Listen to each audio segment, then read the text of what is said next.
హైడ్రా కమిషనర్గా ఉన్న రంగనాథ్ను తొలగించాలంటూ తెలంగాణ హైకోర్టు సంచలన ఆదేశాలు జారీ చేసింది.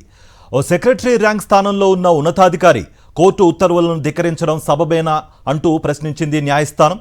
హైడ్రా కమిషనర్గా రంగనాథ్ను తొలగించాలంటూ చీఫ్ సెక్రటరీని ఆదేశించింది హైకోర్టు. ఆయన స్థానంలో ఐజీ స్థాయి అధికారిని నియమించాలని సూచించింది.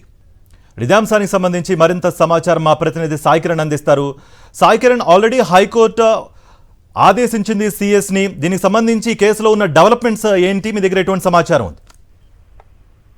అయితే తెలంగాణలో హైడ్రా అనేటువంటి సంస్థకు కమిషనర్ గా ఉన్న రంగనాథ్ పైన హైకోర్టు ఇప్పటికే ఒక ఆర్డర్ ఇచ్చింది. అయితే ప్రస్తుతం వెంటనే హైడ్రా కమిషనర్ గా ఉన్నటువంటి రంగనాథ్ ను తొలగించాలంటూ తెలంగాణ చీఫ్ సెక్రటరీకి ఆదేశాలు జారీ చేసింది. ఇటీవల వరుసగా కూడా తెలంగాణ హైకోర్టులో హైకోర్టు వర్సెస్ రంగనాథ్ గా కూడా మారిపోయింది. ఇప్పటికే 63 కంటెంప్ట్ కేసులు ఉన్నాయి.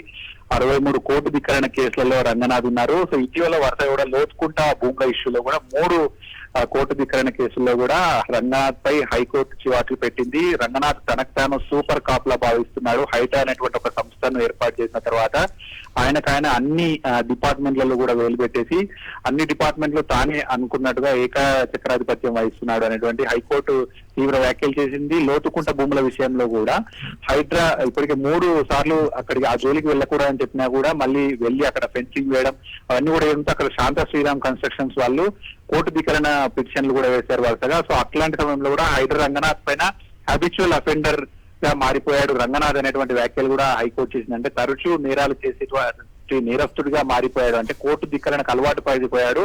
ఒక సెక్రటరీ స్థాయిలో ఉన్నటువంటి అధికారే కోర్టు ధిక్కరణ ఇండిగానం చేస్తుంటే ప్రజలకు న్యాయం ఎక్కడ దక్కుతుంది? కోర్టు అంటే గౌరవం ఉండాలి కదా, కోర్టుకు రమ్మన్నప్పుడు రావాలి, కనీసం ఆన్సరబుల్ చేయాలి అనేటువంటిది ఆయన కనీసం కూడా లేదు అనేటువంటిది హైకోర్టు తీవ్ర ఆగ్రహం వ్యక్తం చేసింది. ఇదే సందర్భంలో మరొకసారి ఆర్గ్యుమెంట్ అయినటువంటి కూడా అతను ఇట్లా అయితే రంగనాథ్ హైడ్రా కమిషనర్ గా ఉండి కోర్టు ధిక్కరణలు ఇన్నిసార్లు పాల్పడుతుంటే కోర్టులకు కూడా గౌరవం ఇవ్వకపోతే ఏ విధంగా అని చెప్పి వెంటనే అతన్ని తొలగించాలి అనేటువంటిది చీఫ్ సెక్రటరీకి ఆదేశాలు చేసింది. మరి ఈ ఆర్డర్ కాపీ రావాల్సి ఉంది. ప్రభుత్వం దీనిపైన పూర్తిగా అయితే ఆర్డర్ కాపీ చదివిన తర్వాత ఎటువంటి నిర్ణయం తీసుకుంటుందో చూడాల్సింది. రైట్ సాయి కిరణ్, మనతో పాటు రాకేష్ అందుబాటులో ఉన్నారు. రాకేష్, ఆల్రెడీ హైడ్రా కమిషనర్ గా రంగనాథ్ ను తొలగించాలంటూ చీఫ్ సెక్రటరీకి ఆదేశాలు ఇచ్చిన నేపథ్యంలో ఒక ఐజీ స్థాయిని నియమించాలని కూడా ఇటు హైకోర్టు ఆదేశించింది. ఎటువంటి సమాచారం ఉంది మీ దగ్గర? అప్డేట్స్ ఏంటి రాకేష్? ఇది హైడ్రాకు ముఖ్యంగా రంగనాథ్తో పాటు తెలంగాణ ప్రభుత్వానికి ఇది ఒక ఎదురుదెబ్బగానే చెప్పాలి. ఎందుకంటే తెలంగాణ ప్రభుత్వం హైడ్రాని అత్యంత కీలక పాత్రగా పూజిస్తుంది. ముఖ్యంగా హైదరాబాద్ లాంటి మహానగరంలో ప్రభుత్వ భూములను కాపాడడం కోసం ఈ హైడ్రా వ్యవస్థను తీసుకొచ్చారు. అయితే హైడ్రా వ్యవస్థకి హెడ్గా ఉన్న రంగనాథ్ మాత్రం కోర్టు ధిక్కరణకు పదే పాల్పడుతున్నారంటూ కూడా కోర్టు పలుసార్లు ఆగ్రహం వ్యక్తం చేసింది. బతుకమ్మ కుంటకు సంబంధించిన విషయంలో జరిగింది, తర్వాత ఫాక్స్ లేక్ విషయంలో కూడా అదే జరిగింది. ఇప్పుడు లోతుకుంట భూములకు సంబంధించిన విషయంలో కూడా ఇలానే జరిగింది. తర్వాత బతుకమ్మ కుంట విషయంలో ఇలా జరిగింది. ఇలా దాదాపుగా 63 కేసుల విషయంలో కోర్టును ఏమాత్రం కూడా రంగనాథ్ పట్టించుకోలేదు. రంగనాథ్ పదే కోర్టు ధిక్కరంగా వ్యవహరిస్తున్నారు, ఒక క్రిమినల్ లాగా వ్యవహరిస్తున్నారు అనేది కోర్టు చెప్తా ఉంది.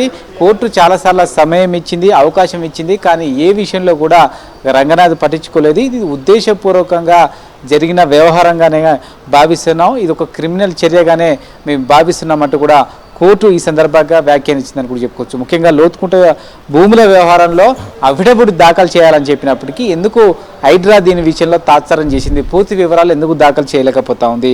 ఒకవేళకు సంబంధించి ఈ విషయంలో వివరాలు కనుక లేవనుకుంటే కోర్టు సమయం కోరాలని, కానీ అదే విధంగా కాకుండా తన పని తాను చేసుకోపోతున్నాను, చట్టాన్ని తానే చేతిలోకి తీసుకుంటారన్న విధంగా కూడా రంగనాథ్ వ్యవహరిస్తున్నారు. ఈ విషయాన్ని గతంలోనే మీరు పలుమార్లు హెచ్చరించాం, అయినప్పటికీ రంగనాథ్ వ్యవహార శైలి ఏమాత్రం మారలేదు. గతంలో కోర్టు ధిక్కరణ కింద కూడా హెచ్చరికలు జారీ చేశాం, వాటి విషయంలో కూడా ఏమాత్రం రంగనాథ్ గౌరవం పాటించలేదు.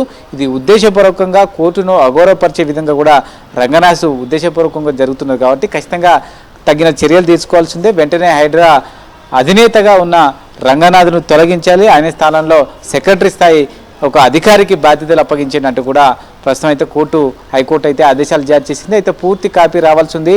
ఏ అంశాల ఆధారంగా రంగనాథ్ని తొలగించాలని హైడ్రా చెప్తా ఉంది, వాటిని ఏ విధంగా ప్రభుత్వం ఎదుర్కోబోతుంది, ఎందుకంటే పూర్తి కాపీ వస్తేనే లా కమిషన్కి సంబంధించిన వ్యక్తి కూడా దీనిపైన పూర్తి వివరాలు కూడా తీసుకునే అవకాశం కనిపిస్తుంది. ఫర్దర్గా ఏం చేయాలి, ఒకవేళ హైకోర్టు తీర్పు ప్రకారం రంగనాథ్ తొలగించాలా లేకుంటే సుప్రీంకోర్టుకు వెళ్ళి దీనికి సంబంధించి హైకోర్టు తీర్పును సవాల్ చేయాలని దానిపైన కూడా సంబంధించి ప్రభుత్వం నిర్ణయం తీసుకునే అవకాశం కనిపిస్తుంది. ప్రస్తుతం ఢిల్లీ పర్యటనలో ఉన్న సీఎం రేవంత్ రెడ్డికి దీనిపైన డిస్కస్ చేసి పూర్తి వివరాలు కూడా ఇచ్చిన తర్వాతనే దీనిపైన నిర్ణయం తీసుకునే అవకాశం ఉంది. ఎందుకంటే హైడ్రా లాంటి వ్యవస్థను హ్యాండిల్ చేయడం అనేది అధికారికి అంత చిన్న విషయం కాదు, చాలా ఒత్తిడి ఉంటుంది. కాబట్టి దాన్ని దృష్టిలో పెట్టుకొని ఒకవేళ రంగనాథ్ని తొలగిస్తే అంత సామర్థ్యం ఉన్న అధికారి ఎవరనేది కూడా ప్రభుత్వం ముందున్న పెద్ద ఛాలెంజింగ్గా చెప్పుకోవచ్చు. అంతటి స్థాయి అధికారిని మళ్ళీ తీసుకొచ్చి ఆ బాధ్యతలు అప్పగించడం అనేది ప్రభుత్వానికి పెద్ద సవాల్గా మారిందని చెప్పుకోవచ్చు. రైట్ రాకేష్. రైట్, తెలంగాణ ప్రభుత్వం ప్రతిష్టాత్మకంగా ఏర్పాటు చేసిన హైడ్రా సంస్థ చెరువులు, ప్రభుత్వ భూములు, పార్కుల పరిరక్షణ కోసం చేపట్టిన చర్యలు ఓవైపు సంచలనం సృష్టిస్తుండగా మరోవైపు ఇది తీవ్రమైన ఆరోపణలు, వివాదాలు, న్యాయపరమైన చిక్కులను ఎదుర్కొంటోంది. నిబంధనలు ఉల్లంఘించి హైడ్రా కూల్చివేతలకు పాల్పడుతోందనే ఆరోపణలు ఉన్నాయి. హైడ్రా సిబ్బంది ఎలాంటి ముందస్తు నోటీసులు ఇవ్వకుండా, చట్టబద్ధమైన ప్రక్రియను పాటించకుండా హఠాత్తుగా ప్రైవేట్ భూముల్లోకి ప్రవేశించి కంచెలు వేయడం, జేసీబీతో కూల్చివేతలకు పాల్పడుతున్నారనేది ప్రధాన ఆరోపణ. న్యాయస్థానాల ఆదేశాల ధిక్కరణ, కోర్టుల స్టే ఉత్తర్వులు అమల్లో ఉన్నప్పటికీ వాటిని బేఖాతరు చేస్తూ హైడ్రా అధికారులు భూములను ఆక్రమించే ప్రయత్నాలు చేస్తున్నారని బాధితులు, రియల్టర్లు ఆరోపిస్తున్నారు. రెవెన్యూ, ఇరిగేషన్, మున్సిపల్ శాఖలకు ఉండాల్సిన అధికారులను కూడా హైడ్రా తన చేతుల్లోకి తీసుకుని ఓ సమాంతర సూపర్ పవర్ లాగా వ్యవహరిస్తోందని విమర్శలున్నాయి. పరిధి దాటి ప్రైవేట్ భూ వివాదాల్లోకి జోక్యం చేసుకుంటున్నారనే వాదన ఉంది. ఇక పెద్ద పెద్ద బడాబాబుల రిసార్ట్స్, వాణిజ్య భవనాలతో పాటు తమ జీవితకాల సంపాదనను పెట్టి కొన్న మధ్యతరగతి ప్రజల ఇళ్లు కూడా కూల్చివేతలకు గురికావడంతో తీవ్ర నిరసనలు వ్యక్తమవుతున్నాయి. కొన్ని కేసులలో సరైన సర్వే చేయకుండానే కూల్చివేశారనే ఆరోపణలు వినిపించాయి. ఉదాహరణకు లోతుకుంట ల్యాండ్ వివాదంలో కోర్టుల నుంచి అధికారులకు హైడ్రా తీరుపై తీవ్రమైన అభ్యంతరాలు, హెచ్చరికలు ఎదురయ్యాయి.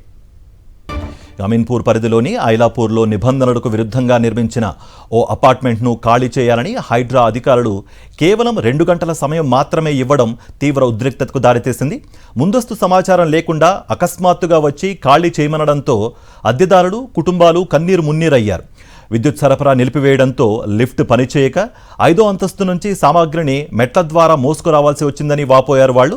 ప్యాకర్స్ అండ్ మూవర్స్ దొరక్క ఎలక్ట్రానిక్ వస్తువులు పాడైపోయి తాము ఆర్థికంగా, మానసికంగా తీవ్రంగా నష్టపోయామని నిరసన తెలిపారు. బాచుపల్లి వంటి ప్రాంతాలలో ఉన్న పెద్ద పెద్ద గేటెడ్ కమ్యూనిటీలు, అపార్ట్మెంట్ల వద్ద కూడా హైడ్రా చర్యలను వ్యతిరేకిస్తూ ఇటు స్థానికులు, అసోసియేషన్ సభ్యులు ఆందోళనలు చేపట్టారు. తాము కొనుగోలు చేసే సమయంలో అన్ని ప్రభుత్వ అనుమతులు, బ్యాంక్ లోన్లు ఉన్నాయని నిర్ధారించుకున్న తర్వాతే కొన్నామని, ఇప్పుడు అధికారుల తప్పిదాలకు తాము మూల్యం చెల్లించుకోవాల్సి వస్తోందని వారు ఆవేదన వ్యక్తం చేస్తున్నారు. హైదరాబాద్లోని మాదాపూర్, శేరిలింగంపల్లి పరిధిలోని సున్నం చెరువు వివాదం హైడ్రా చరిత్రలో అత్యంత వివాదాస్పదమైన, ఉద్రిక్తతలకు దారితీసిన కేసులలో ఒకటి. ఇదే అంశానికి సంబంధించి మరింత సమాచారం మా ప్రతినిధి విక్రమ్ అందిస్తారు. విక్రమ్, ఈ హైకోర్టు ఆర్డర్కి సంబంధించి హైడ్రా కమిషనర్ రంగనాథ్ ఏమన్నా స్పందించారా? అండ్ తర్వాత జరగబోయే పరిణామాలు ఎలా ఉండబోతున్నాయి? కార్తీక్, తెలంగాణ ప్రభుత్వం ఎంతో ప్రతిష్టాత్మకంగా హైదరాబాద్ మహానగరంలో చెరువులు, కుంటలు, పార్కులను పరిరక్షించాలని చెప్పి హైడ్రా ఏర్పాటు చేసింది. దీనిపై ఈరోజు హైకోర్టు ఇచ్చిన తీర్పు పెద్ద సంచలనం సృష్టించిందనే చెప్పుకోవచ్చు. అదే ప్రధానంగా రాష్ట్ర ప్రభుత్వం ఏ విధంగా ముందుకు వెళ్ళాలనే దానిపై సమాలోచనలు చేస్తుంది. దీనిపై లీగల్ ఒపీనియన్కు వెళ్ళిన తర్వాతనే రాష్ట్ర ప్రభుత్వం నిర్ణయం తీసుకునే అవకాశం ఉంటుంది. అదేవిధంగా మనం చూసుకోవచ్చు, తొలి నుంచి కూడా హైడ్రా తీసుకున్న చర్యలన్నీ కూడా వివాదాస్పదము, న్యాయపరమైన చిక్కులను ఎదుర్కొంటున్న పరిస్థితి ఉంది. ఇప్పటి వరకు హైడ్రా మీద 63 కోర్టు ధిక్కరణ కేసులు నమోదైనట్టు స్పష్టంగా అర్థమవుతుంది. అదేవిధంగా మనం చూసుకోవచ్చు, శని ఆదివారాల్లోనే కూల్చివేతల ప్రక్రియ చేపట్టడం కూడా హైడ్రా మీద ప్రధాన విమర్శ. మిగతా రోజులు కాకుండా సెలవు రోజులు అయినా ఆ శనివారము, ఆదివారం రోజుల్లోనే హైదరాబాద్ మహానగరంలో కూల్చివేతలు ప్రక్రియ జరిగింది. శనివారం వచ్చిందంటే చాలు హైడ్రా బుల్డోజర్ ఎక్కడికి వెళ్తుందోనన్న ఒక భయం అయితే రియాల్టర్ల గుండెల్లో రైళ్లు పరిగెత్తిన పరిస్థితి పరిస్థితి అయితే ఉంది. మొత్తంగా ఈరోజు హైడ్రాపై కోర్టు ఇచ్చిన తీర్పు నేపథ్యంలో రాష్ట్ర ప్రభుత్వం ఏ విధంగా ముందుకు వెళ్తుంది అన్నది ఆసక్తి రేపుతుంది. లీగల్ ఒపీనియన్ తీసుకున్న తర్వాత దీనిపై పైకోర్టుకు వెళ్ళడమా, ఏ విధంగా ముందుకు వెళ్ళాలన్న దానిపై సమాలోచనలు అయితే రాష్ట్ర ప్రభుత్వం చేస్తుంది. ఆ తర్వాతనే చర్యలు చేపట్టే అవకాశం ఉంది.